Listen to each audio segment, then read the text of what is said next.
boy Dosha. We back on another episode of No Quantize, featuring a legend, the greatest of all time, Mr. Baton Rouge himself, Mr. Howard M, a.k.a. Hit it for me. X Fyle on the track. X Fyle on the track, man. What it do, man? What's good, boy? Man, I'm chilling. Good to see you, man. Same Thank here, you for man. coming, too. No problem. First of all, X Fyle. How did you come up with that name? At one point, my dad's favorite show was X Fyle, and I was walking through the living room one time, and I just so happened to hear like the meaning of the word X Fyle, and it was like a category that they put stuff in that they don't really have the answer for just yet. Nice. And I was just like, nah, let me take that. That's hard. You know? That's hard. So, who were some of your musical influences coming up? Timberland would probably be like my number one, and then equally Kanye and Pharrell. Okay, so what beat was the beat that sparked it all? He was like, I'm about to start making music. Like after hearing. Man, believe it or not, it was very awkward, like a very off the wall song. It was Faith Evans and Puff Daddy. Okay. I want to say the name. It was You Can Dance or whatever. I liked the rhythm of it, and so that was like the first beat I ever like made. I literally copied like every sound. Okay, so it was like you just training almost. Right. Like learning how to do it. Right. That's tight. Do you have a musical background? Like, do you play? Yeah. I took piano lessons like when I was like 5 years old. And I kind of started to teach myself other instruments, and then of course, like when I got in middle school, I learned the trombone, and then I had to start teaching myself other band instruments and stuff like that. So Okay. So start with the piano though. At what age? Because there's a rumor that you were producing for SCC at the age of 11, bro. Yeah, it's true. At 11 years old, That's bro, true. you produced records at 11. That's crazy. Yeah, that's true. How did you even go about meeting them? Man, my brother, I got three older brothers, and one of my brothers, he was doing beats for him, and he was like singing on songs, and I asked him to show me how to make beats, and he showed me. And I wrote it down word for word, like everything you have to do, like press this button, then press this button. You wrote the manual. Everything. I wrote it all down. And, I impressed him. So then the next time he met up with Matt and Brock or whatever, he was like, man, I want y'all to hear my little brother. He's like 10, 11 years old. And they were like, shh. They were like, okay. He was like, no, I'm serious. Like, y'all got to hear him, What the fuck? Yeah. And then they ended up buying me like my first keyboard, from like Service Merchandise or something. Wow. And that's where it started. It started there. Service Merchandise. If you're from Baton Rouge, you know. So was SCC one of your first placements? Yeah. So around that time when you was doing work for them, and as you got older, like what was some of your early placements that you was just like, holy shit, I just did a track for them? Shoot. It was, I'll never forget when I started out with SCC, we're just going by the studio and everything, just working. I got my first check. It was like, I don't know, it was like a $5,000, $8,000 check, to 11-year-old, that's a lot of money. That's you know what I'm saying? 12 years is a lot of money and stuff, so. Shit, $8 is a lot of money. Right. So it started there, and then it slowly went to the Jiggalators era, Money and Power Records or whatever. That's exactly what I was just about to ask you, because you are one of the few architects of the original Jiggly City sound. Right. I did the first ever Jiggalator ever. You did the very first one. So you mean to tell me the one that we all know isn't? No, it isn't.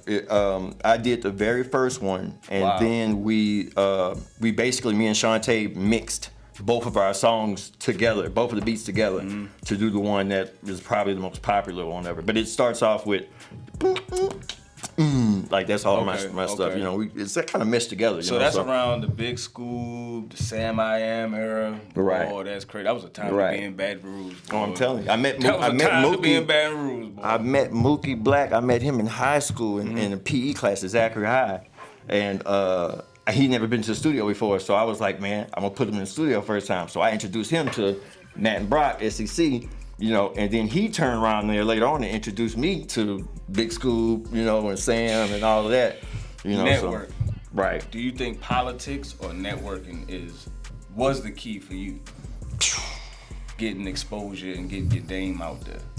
Both, man. Both. Yeah. Both. You know, you got to network. Yeah. You got to network. You got to politic. You know, you got to have, because it's not just talent. You know what I'm saying? Like, you really got to, you know, but then again, it's a lot easier now. Yeah. Back then, you know, like I was catching rides to Houston, sleeping on floors. You know, you ain't got to do that now because you could reach people, you know, on the internet now. You couldn't do that back then, you know. So you put your feet to the concrete. You know, oh yeah, I went head first. So what was it like being a kid growing up in Zachary, Louisiana, listening to Cash Money Records, and then becoming a young adult signed to Cash Money Records? Man, funny thing about it is, I grew up in Monticello, Baton Rouge. Me and Mouse from the same neighborhood and everything. Okay. I just went to school at high school in Zachary. Okay. But I'm from, you know, Mouse stayed a couple of streets down from me. You know what I'm saying? Jeremy Allen, his mom I think worked with my dad and everything. You know, so I do remember like when I first heard Cash Money for the first time. And I was like, damn, man, they so dope. You know, and I just would always have this mentality like, I'm gonna work with him. Like Lil Wayne has always been my favorite rapper, hands down to this day. He still is. You know what I'm saying? I don't really. That's just my opinion. Yeah. You know, but I would tell myself like, you know, I'm gonna work with Wayne one day. You know. That's crazy. Manifestation. I'm gonna tell you something, bro. I was living in Maryland, like Baltimore area, and a record came on BET from C Murder one day, featuring BG. Oh yeah, changed my life. I had some choirs in the beginning. Before the beat dropped, I heard every X Fyle on the track, and I'm like, no. Man, C Murder and BG. Talk about that song, bro. Man, that came about after the Jiggalate stuff, you know, because you know, Jiggalate put us on the road, you know, so we're starting now to mingle with people like BG and Soulja Slim, you know, Juvenile, like we in the same, you know, room with these people now, you know. So that's how that kind of came about, you know what I'm saying? Also Keno too, you know what I'm saying? Everything kind of just fell into place, you know, and so I started running across people like BG, and I run across and be like, yo man, I'm the dude who did what you call it beat, you know, he'd be like, oh man, give me your number, this, that, and the other, you know what I'm saying? So I started networking and getting phone numbers, getting them email addresses to send, you know, send beats, and that's how the C Murder stuff came about. I think it was like through BG. I'm pretty sure it came through BG or whatever, you know. And just C Murder called me. He was like, "Man, I need that as my single." Bro, that's, you know, like the next day I heard it on the radio. I'm like, "Shit, damn, that was quick." Bro, that's a classic. I'm gonna tell you another Baton Rouge classic that you always get your props from. Nussie, Show My Ass Off. Oh yeah. That that's a good record. fucking track, bro. That was a good record. What the fuck was you thinking when you made that? Because it starts, then it stops. Right. Then it starts, then it stops. I just be trying to do different stuff, man. Like I actually came to a studio session, and I was listening to a song that he did, and I just stopped it. I was just like, what did you say right there? He's like, show my ass. I was like, just give me that. Like, I don't need nothing else. Just give me that, right? I got an idea.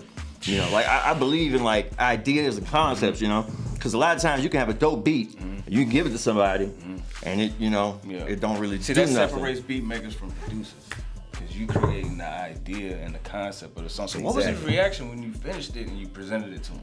Oh man, he loved it. He loved it. I was just like, bro, all you got to do is just show my ass off, show my ass off, do the whole song like that. He was like, let's do it. And you know, that's crazy. And I was on, I think I was on YouTube, and I scrolled past, I saw something from Lil Kiki. I kept scrolling, watched some other shit. Came back to the Lil Kiki video. Every X Fyle on the track. Hell yeah. You just did something with Lil Kiki. And what else? I think Sauce Walker is on the song. Sauce Walker, Slim Thug, Zero. Bruh, how did you even... Well, I actually did a lot of stuff for Kiki. Really? Yeah, a lot of stuff. I did photos and coops. What's the other ones, man? Like this, I got a lot of stuff done with Kiki. And believe it or not, you don't know how I got in contact with them? How? MySpace. Really? Straight up. MySpace was that move back in the day. Well, because I would always hear them saying T Ferris, say that name on every beat. I'm like, that must be an important dude. You know what I'm saying? I'm like, he's important. Everybody keeps saying T Ferris, you know. So sure enough, you know, he was like the head of TF Records. He was the manager of Paul Wall, the manager of Kiki. You know, Kiki's like CEO. Like right now, he manages Megan Thee Stallion. You know what I'm saying? Like he had a big name. So I found him on MySpace, and I sent him a message. I was like, I'm pretty sure you get 1 million views a day. I was like, however, if I send you 20 beats, and if every beat is the rawest shit you ever heard in your life, you gotta call me back. We gotta work. I was like, it has to be every beat. So I sent him some of the rawest shit I ever had. You know, sure enough, like it was like a day or two later, he called me. He was like, man, what you got going on over there, man? I was just like, hey, I'm telling you, I'm that dude, man. That's crazy. You know, so that's what led me to work with. I did tracks on Paul Wall's CD. I've been on like a lot of PP's albums, so you a powerhouse in Houston as well, then. Right. You know what I'm saying? So they know you well out there. So let's speak on something that happened a couple months ago. Versus. There was a beat battle versus in Baton Rouge, and you went against another legend. Good friend of mine. Gus Make My Beats. Yeah. Good Talk about it. How was that experience, bro? It was fun, man. It was fun. You know, like Gus has always been like a brother to me, man. You know what I'm saying? He opened his doors and Shout out to Gus. Work out. Shout out Gus, man. We work on music all night long, man, and just, you know, he's a funny dude, you know, so we make each other laugh. He's a good dude, man. So I was like, it's perfect. It was a perfect match. That's what's up, man. So what you working on currently, man? What you got coming out that's new? Let's see, man. The last thing I did was the We From Texas for Lil Kiki, but now I finally took some time and I was like, I want to work on projects that are like dear to me. Like I want to do every beat on these projects. So I actually did, me and Max Minnelli got an album together. Speaking of Max, you just did a song with him and Level, bro. Right. Cut the motherfucking check. Right. Cut the check. Yeah.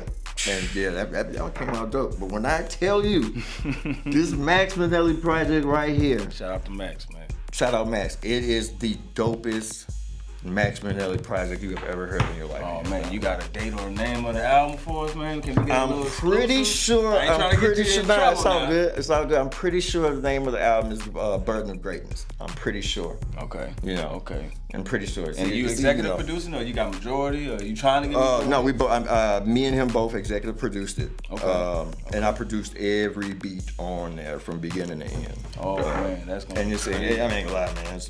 I don't want to sound like biased or nothing, but it really is like Max is snapping on it, man. Like from beginning to end. Bro, that dude don't stop, man. You know, it should be coming out really soon, though. Of course, that, and then I have 2 other projects that are done.